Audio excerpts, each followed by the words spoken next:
Hey, good afternoon from the Fox 6 Storm Warning Center. I am Chief Meteorologist J.P. Dice. And I'm Meteorologist Jill Gilardi. And we have been pulling our hair out over the last 24 hours. You don't have much more to pull up. I know, yes.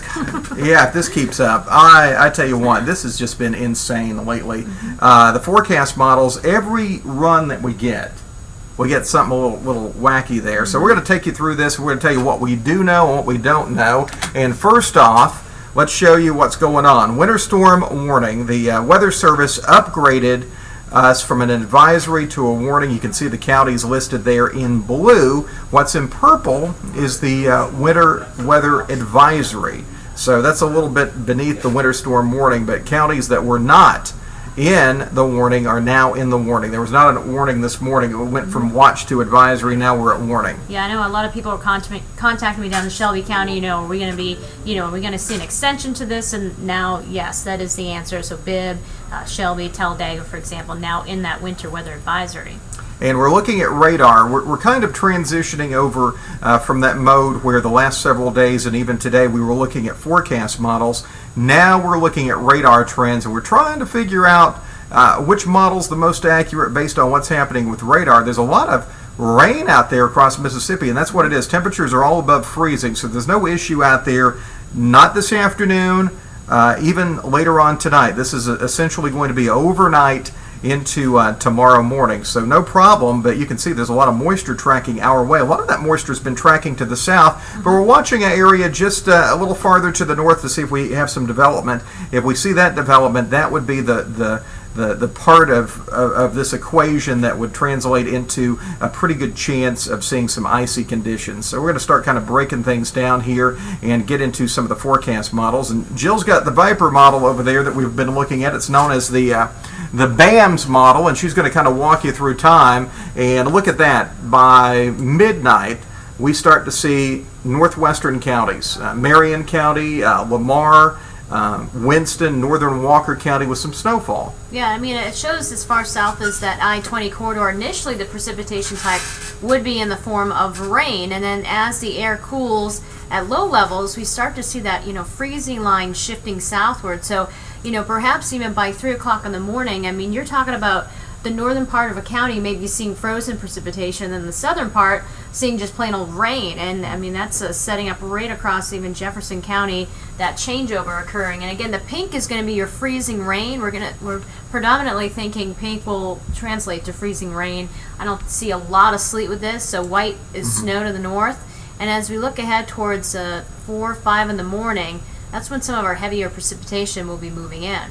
Yeah, and one thing to note here, compared to a couple of weeks ago, we're coming off some warm days. The ground temperatures, we checked the Mesonet across the state, and most of those ground temperatures are in the lower 40s, so that's going to help out some. So even though the temperatures will drop down below freezing during the overnight, we're not expecting flash freezing, but the longer it rains and the longer the temperatures are at freezing, that's when we would run into some issues there. Let's walk you through this with the temperatures, and this is what we call the RPM model, one of the models that we have here at the TV station. 2:30 in the morning starts to show some of that icy weather north of Interstate 20 showing up there in Tuscaloosa County, and then overnight it really just kind of blows on through and sets up along that I-20 corridor. 9:30 in the morning, most of our temperatures are above freezing, so we're in pretty good shape. That window of really nasty, slick weather, I would say 4 a.m. through about 9 a.m. tomorrow. Yeah, 5-6 hour window.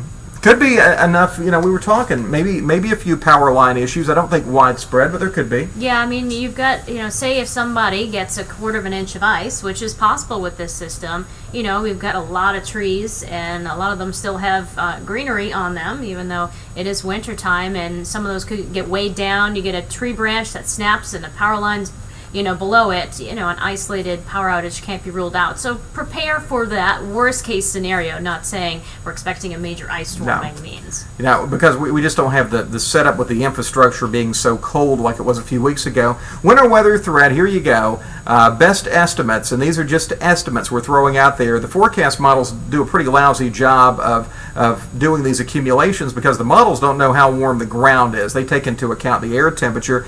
1/10 of an inch to 3/10 of an inch of freezing rain along that I-20 corridor, and that's just a geographic position. If you're 5 miles south of I-20, it's possible you could be seeing some of this icy weather. The forecast could be a little bit off. You could be looking at even 10, 15 miles to the south and have some problems. 1 to 2 inches of sleet and snow to the north, although I agree with Jill what we were saying earlier. This is going to be more snow or freezing rain. That if you look at the temperature profiles, that warm layer is pretty shallow, so it will not really give it time to refreeze into those little pellets. It's either going to be one or the other, most likely.